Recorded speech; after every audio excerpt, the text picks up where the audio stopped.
Okay guys, so now we will be solving the question paper Hindi. ठीक है, अब हम हिंदी का क्वेश्चन पेपर सॉल्व करेंगे 91 टू 120। और यहाँ पे सबसे पहले बोला है आपको दिए गए गद्यांश को पढ़कर पूछे गए प्रश्न का उत्तर दीजिए। लोक संस्कृति में हमारी धरोहर छिपी है, यह हमारा इतिहास है। अपनी सीमाओं से इसका संरक्षण करना कलाकारों का ही नहीं सभी का धर्म है। हमारे देश में नाना प्रकार की कलाएं हैं जो एक दूसरे की पूरक हैं। आज कुछ स्वार्थी तत्व संस्कृति को बाजार की बिकने वाली वस्तु समझने लगे हैं। एक समय था जब रेडियो के माध्यम से गांवों में पंडवानी खूब सुनी जाती थी। आकाशवाणी ने इस दौर में लोक कलाओं के लिए बहुत कम काम किया। उस समय के अधिकारियों ने कलाकारों की कठिनाइयों को समझते हुए अपनी संवेदनशीलता का परिचय अनेक बार दिया।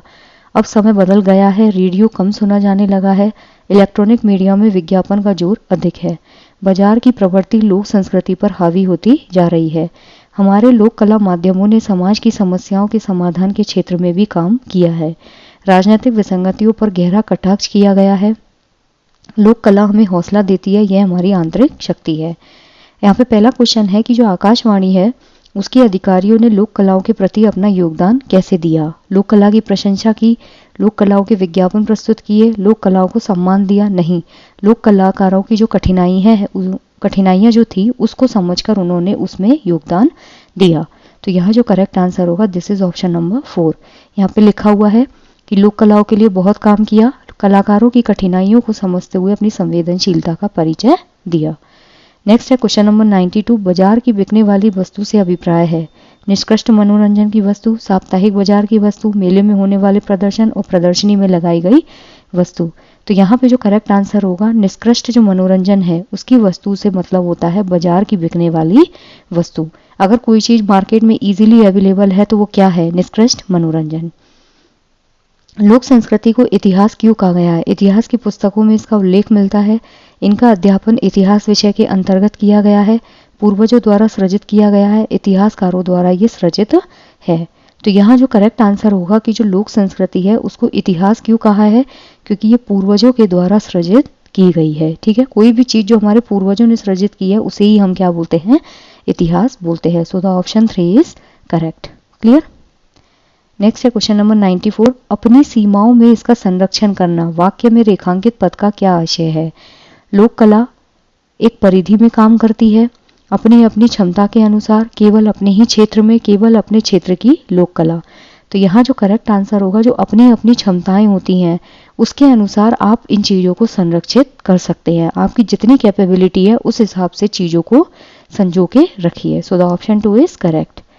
नेक्स्ट है क्वेश्चन नंबर 95। सही कथन की पहचान करें। आजकल रेडियो बहुत अधिक सुना जाने लगा, ये तो वैसे ही गलत है क्योंकि रेडियो कम सुना जाने लगा है।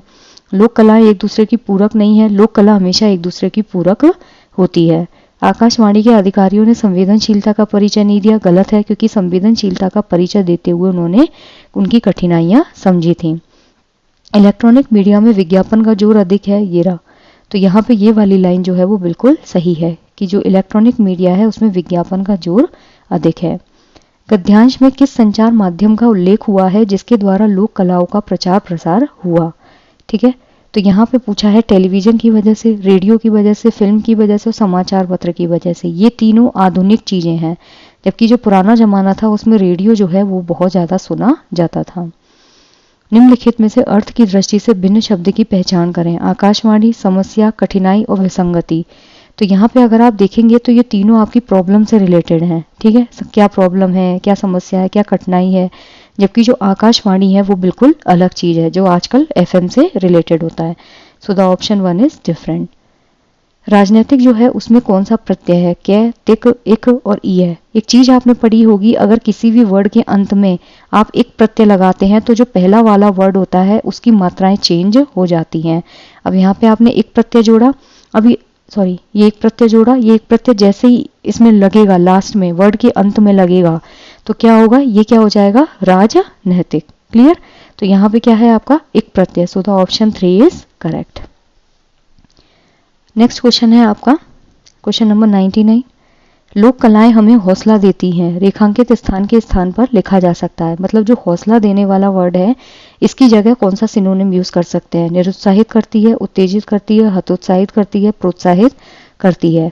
तो जो लोक कलाएं होती हैं वो हमें क्या देती हैं, हौसला देती हैं। हौसला देने का मतलब हमें मोटिवेट करती हैं। So the option 4 is correct. Next है क्वेश्चन नंबर, ओके, अब यहाँ पे काव्यांश दिया हुआ है, उसको पढ़कर पूछे गए प्रश्न के उत्तर देने हैं। मेघ आए बड़े बन ठन संवर के, आगे आगे नाचती गाती ब्यार चली, दरवाजे खिड़कियां खुलने लगी गली गली, पाहुन ज्यों आए हो गांव के शहर के। मेघ आए बड़े बन ठन के संवर के, पेक झुक झांकने लगे गर्दन उचकाए, आंधी चली धूल भागी घाघरा उठाए, बाकी चितवन उठा नदी ठिठकी घूंघट सरके, बूढ़े पीपल ने आगे बढ़कर जुहार की, बरस बाद सुधी लीनी बोली अकुलाई लता ओट हो किवार की। तो यहाँ पे एक चीज दिखाई हुई है नेचर के बारे में कि जब हवा चलती है तो खिड़की दरवाजे बजने लगते हैं, बारिश आती है तो गड़गड़ाहट होने लगती है। मेघों के आने का वर्णन जो है वो किस रूप में हुआ है, नर्तक के रूप में, अधिकारी के रूप में, शहरी अतिथि के रूप में और चित्रकार के रूप में। तो यहाँ पे जब मेघ आते हैं तो उसको किस तरीके से रिप्रेजेंट किया है, जो शहरी अतिथि होता है उसके रूप में, ठीक है। कैसे इसको रिप्रेजेंट किया है, बन ठन के संभर के। तो कोई जब गेस्ट आने वाला होता है तो कैसे आता है, बन ठन संभर के, गाती गाती ब्यार चली, ठीक है। नेक्स्ट है आपका क्वेश्चन नंबर 101, बरस बाद सुधी लीनी में कौन सा भाव अभिव्यक्त हुआ है, प्रेम भाव, उपालंब, वात्सल्य और भक्ति भाव। तो यहाँ पे जो आपका करेक्ट आंसर होगा, this is your option number 2।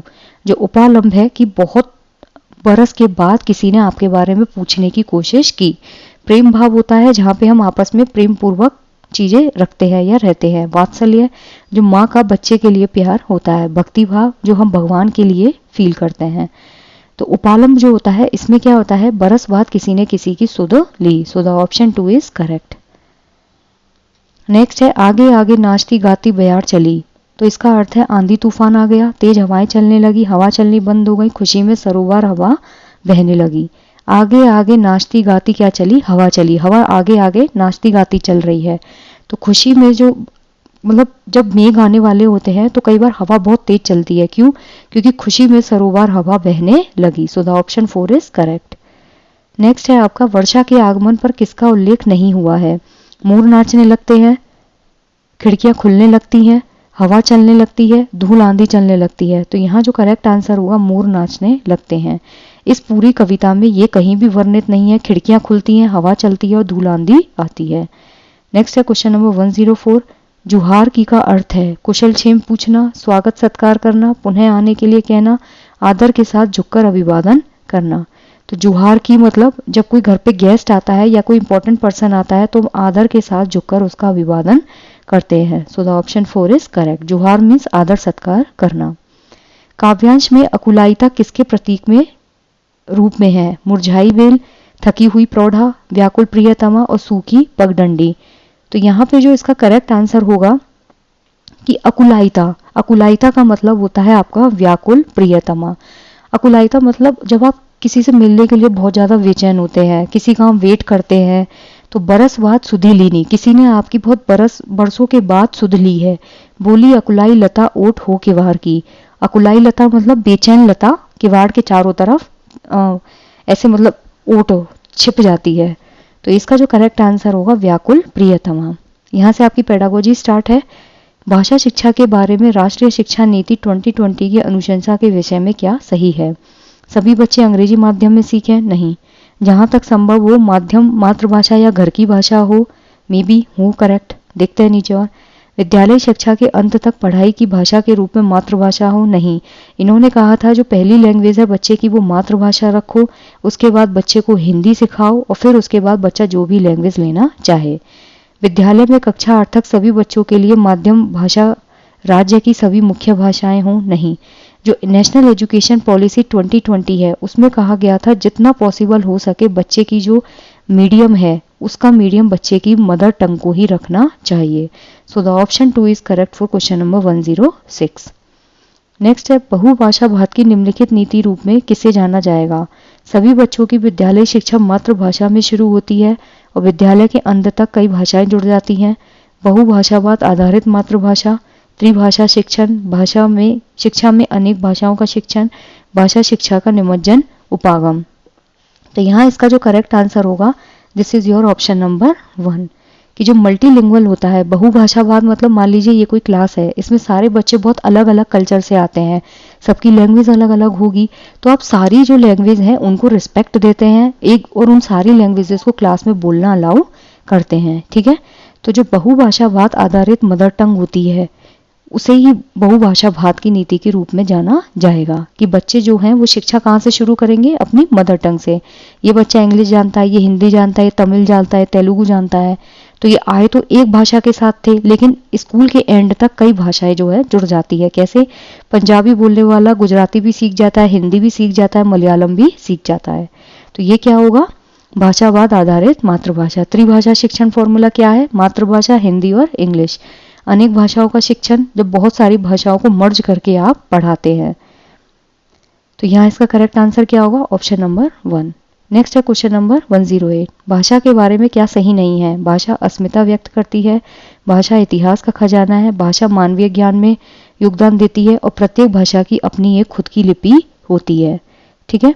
तो यहाँ पे जो इसका करेक्ट आंसर होगा कि प्रत्येक भाषा की अपनी खुद की लिपि होती है, ये यहाँ गलत है। भाषा आपकी अस्मिता व्यक्त करती है, आपकी एक पहचान जो है उसको बताती है कि हिंदी बोलने वाले लोग हैं, इंग्लिश बोलने वाले लोग हैं।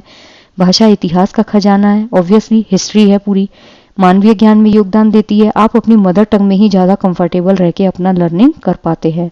हर भाषा की लिपि होती है? नहीं, हर भाषा की लिपि नहीं होती है। हिंदी की लिपि क्या है? देवनागरी। पंजाबी की क्या है? खरोष्टी, ठीक है। तो कुछ ही भाषाएं हैं जिनकी अपनी लिपि होती है। तो यहाँ पे क्या होगा? Option 4 is wrong. मुंबई में बोली जाने वाली मराठी महाराष्ट्र के पूर्वी भागों में बोली जाने वाली मराठी से अलग है। यद्यपि दोनों पारंपरिक रूप से बोधगम्य है, मराठी के इन दो प्रकारों को किस रूप में जाना जाएगा? लेट सपोज ये कोई एरिया है मुंबई का, ठीक है। यहाँ पे जो लैंग्वेज बोली जा रही है वो, यहाँ पे जो लैंग्वेज बोली जा रही है इन दोनों में बहुत डिफरेंस है, लेकिन ये दोनों ही एरिया की जो लैंग्वेज है उससे लोग अवेयर हैं। तो इसको किस चीज में जाना जाएगा? मराठी भाषा की बोली, दोनों अलग अलग भाषाएं हैं, बाइलिंगुअल है और सामाजिक बोली है।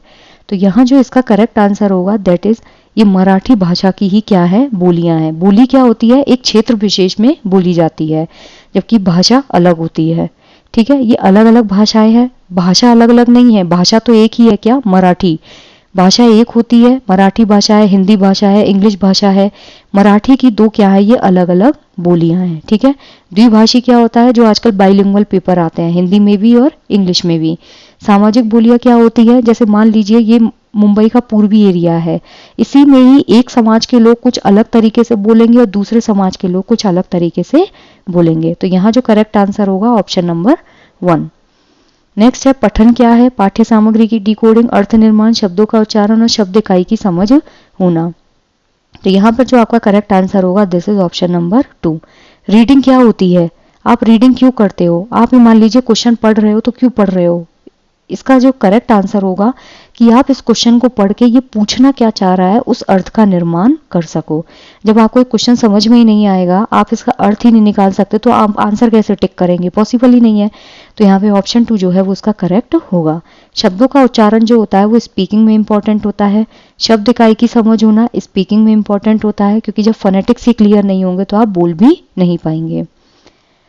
विद्यार्थी लेखन के कई चरण से गुजरता है, इसे किस रूप में जाना जाता है? व्याख्यात्मक लेखन, लेखन का उत्पाद उपागम, लेखन का प्रक्रिया उपागम, लेखन का रचनात्मक उपागम। लेखन की जो प्रोसेस होती है, लेखन में अलग अलग चीज होती है। पहले ब्रेनस्टॉर्मिंग होती है, फिर प्रारूप बनता है, फिर ब्लूप्रिंट बनता है। तो ये सारी जो प्रोसेस होती है लिखने की, ठीक है, पहले लिसनिंग होती है, फिर स्पीकिंग होती है, फिर राइटिंग होती है, रीडिंग होती है और फिर राइटिंग होती है, ठीक है। तो यहाँ पे लेखन का जो प्रक्रिया उपागम है उसमें एक स्टूडेंट कई सारी स्टेप से होके गुजरता है। उत्पाद उपागम जो प्रोडक्ट होता है, तो यहाँ पे बोला है चरणों से गुजरना, तो क्या होगा? प्रोसेस उपागम। सो the option 3 is correct. Next है आपका पाठ्य सामग्री में व्याकरणिक तत्वों की ओर ध्यान दिलाना और अभ्यास के माध्यम से व्याकरण के नियम की समझ देना क्या कहलाएगा? ठीक है, जो व्याकरणिक माध्यम होता है मतलब ग्रामेटिकल जो फैक्टर्स हैं उनकी तरफ बच्चे का ध्यान दे ले जाना और उनको प्रैक्टिस के माध्यम से ग्रामर के जो रूल्स हैं उनकी समझ देना। तो ये क्या चीज होती है आपकी? प्रक्रियात्मक व्याकरण है, घोषणात्मक व्याकरण है, अनौपचारिक व्याकरण शिक्षण है, व्याकरण अनुवाद है। व्याकरण अनुवाद होता है आपका ग्रामर ट्रांसलेशन, जैसे मदर टंग को यूज करके आप बच्चे को टारगेट लैंग्वेज सिखाते हैं। अनौपचारिक व्याकरण होता है जहाँ पे क्लास में बिठा के आप बच्चे को ग्रामर रटा नहीं रहे हैं, बल्कि आप मतलब चीज़ों को उसकी डेली लाइफ से जोड़ के या अनौपचारिक तरीके से बच्चे को ग्रामर पढ़ा रहे हैं। घोषणात्मक व्याकरण होती है जहाँ पे बच्चे को आप एक फॉर्मल तरीके से व्याकरण का ज्ञान दे रहे हैं। यहाँ पे क्या होगा, प्रक्रियात्मक व्याकरण, जहाँ पे आप चीज़ों को करके सिखा रहे हैं। पहले बच्चों का क्या करा आपने, व्याकरणिक तत्वों की ओर ध्यान लेके गए, फिर व्याकरण के नियम जो है उनको समझाने पे उनका ध्यान केंद्रित किया। तो यहाँ क्या होगा आपका ऑप्शन नंबर 1। नेक्स्ट है काव्य शिक्षण जो है उसका मुख्य उद्देश्य क्या है, यानी कि जो वर्ड्स होता है, इंग्लिश में वर्ड्स बोलते हैं, इसका मेन पर्पस क्या है, मूल्य शिक्षा देना, भाषा के तत्व सिखाना, वाक्य रचना सिखाना, सराहना, बोध और आनंद। ऑब्वियसली काव्य शिक्षण में क्या होता है, आप आनंद लेते हो, जब लय के संग पढ़ोगे तो उसमें आनंद आएगा, और सराहना, बोध। मूल्य शिक्षा, भाषा के तत्व, वाक्य रचना, ये सब ग्रामर का पार्ट होता है। सो द ऑप्शन 4 इज करेक्ट। कक्षा 8 के अध्यापक ने ईवीएस पर पाठ पढ़ाया और 15 बिंदुओं में उनका सारांश प्रस्तुत किया। इन 15 बिंदुओं को उल्टा पुल्टा करके उन्होंने स्टूडेंट्स को वापस दे दिया। शिक्षार्थियों ने इसे संबद्धता के आधार पर क्रम मतलब उन्हें जैसे जैसे रिलेशन में हो वो सेंटेंस, जैसे पहला कौन सा आएगा, दूसरा कौन सा आएगा, उस बेसिस पे अरेंज करना है।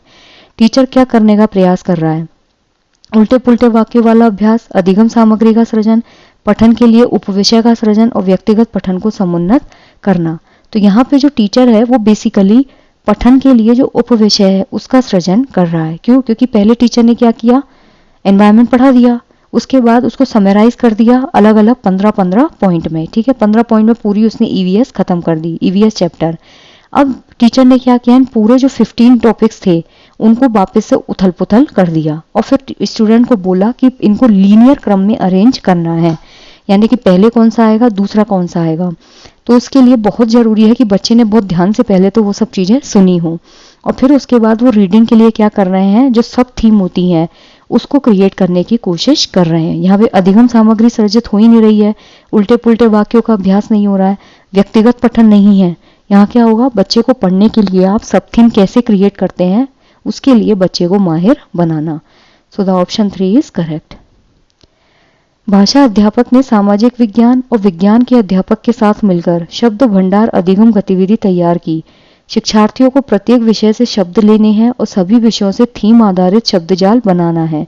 इस उपागम को क्या कहेंगे? एक लैंग्वेज टीचर ने क्या किया, सोशल साइंस और साइंस के टीचर के साथ मिलकर एक डिक्शनरी एक्टिविटी बेस्ड मतलब लर्निंग जो है वो तैयार की और बच्चे को बोला कि हर सब्जेक्ट से कुछ शब्द लेने हैं और सभी जो सब्जेक्ट हैं उनसे थीम आधारित शब्दजाल बनाना है। तो इस अप्रोच को हम क्या बोलेंगे, सामाजिक विज्ञान और विज्ञान हेतु भाषा, प्रयुक्ति आधारित अधिगम, भाषा के माध्यम से सामाजिक विज्ञान और विज्ञान, समूची पाठ्यचर्या में भाषा। तो यहाँ क्या होता है, समूची पाठ्यचर्या में जो भाषा होती है उसके लिए वो इस अप्रोच को यूज कर रहा है। क्यों? क्योंकि उन्होंने सोशल साइंस से भी लैंग्वेज ली और साइंस से भी डिक्शनरी जो शब्द भंडार है वो कलेक्ट किए। फिर बच्चों को बोला कि हर सब्जेक्ट से, प्रत्येक विषय से शब्द लेने हैं। जब आप हर सब्जेक्ट से शब्द लेंगे तो पूरे जो करिकुलम है उसमें लैंग्वेज को फाइंड आउट करना। तो यहाँ पे समूची जो पाठ्यचर्या है उसमें भाषा जो अप्रोच होती है उसको यूज किया गया है। सो द ऑप्शन 4 इज करेक्ट। निम्नलिखित प्रश्न किस प्रकार के लेखन के अंतर्गत आएगा? कल्पना करें कि आप एक कहानी का वृतांत सुना रहे हैं। उस दिन की घटना और अपनी भावनाओं को आधार बनाकर अपने मित्र को पत्र लिखिए। ये वर्णनात्मक लेखन है, पत्र लेखन है, एक्स्ट्रापोलेटिव लेखन है और कल्पनात्मक लेखन है। तो यहाँ पे होता है एक्स्ट्रापोलेटिव राइटिंग। क्यों? क्योंकि यहाँ पे आपको इमेजिन करने के लिए बोला है। आप थोड़ा सा अपनी इमेजिनेशन से साइड हट के कुछ अलग ही चीज की कल्पना करेंगे। आपको एक इमेजिन करके कहानी का वृतांत सुनाना है और उस दिन की घटना और अपनी भावनाओं को आधार रख के अपने मित्र को पत्र लिखना है। मतलब आप ट्रैक से हटके चीजें करेंगे। This is called your extrapolative writing.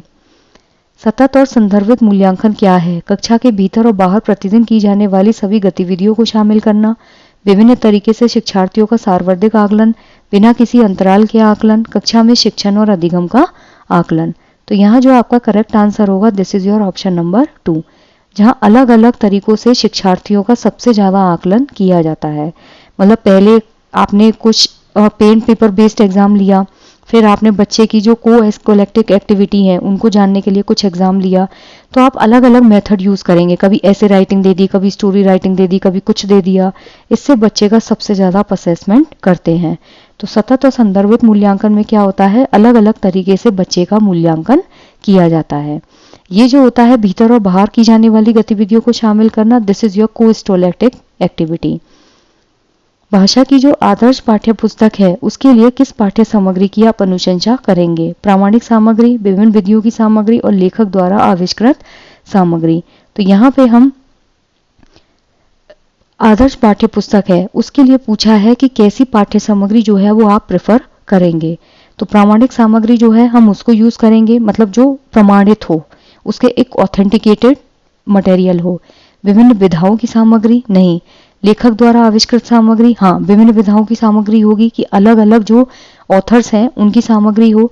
लेखक के द्वारा आविष्कृत सामग्री नहीं। यहाँ पे हम लेखक के द्वारा जो चीज डिस्कवर किया गया है, कोई भी सामग्री जो डिस्कवर की गई है उसको नहीं लेंगे। क्यों? क्योंकि हम प्रमाणिक जो सामग्री है जब उसको ले रहे हैं मतलब डिस्कवरी के बाद उस चीज को ऑथेंटिसाइज किया जा चुका है।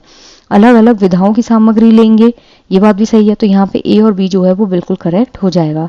लेकिन ऑथर के द्वारा आविष्कृत मतलब अभी वो ऑथेंटिसाइज नहीं है, बस उसने डिस्कवरी करके उसको छोड़ दिया है, ये आदर्श पाठ्य पुस्तक का पार्ट नहीं होगा। बच्चे अपने परिवेश में दो भाषाएं सुनते हैं। इन दो भाषाओं का सुनना बच्चों के लिए हानिकारक है, गलत।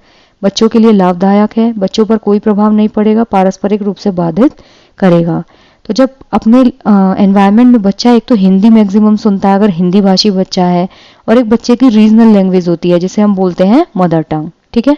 तो इन दो लैंग्वेजेस को बच्चा सुनता है जो बच्चे के लिए बहुत ज़्यादा लाभदायक होती है।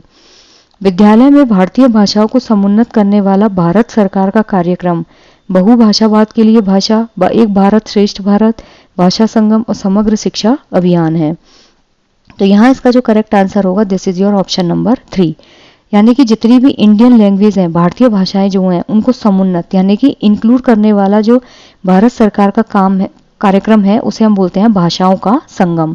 जैसे त्रिवेणी संगम होता है जहाँ पे बहुत सारी चीजें आके मिलती हैं, तो उसे ही हम क्या बोलते हैं? संगम। तो यहाँ क्या हो जाएगा? भाषा संगम, यानी कि जहाँ पे बहुत सारी भाषाएं जो है वो समावेशित होती है। दिस इज कॉल्ड योर भाषा संगम। आई जस्ट होप गाइस कि आपको बहुत अच्छे से चीजें क्लियर हुई हैं। अगर कोई भी डाउट हो तो आप कमेंट्स में बोल सकते हैं। Thank you.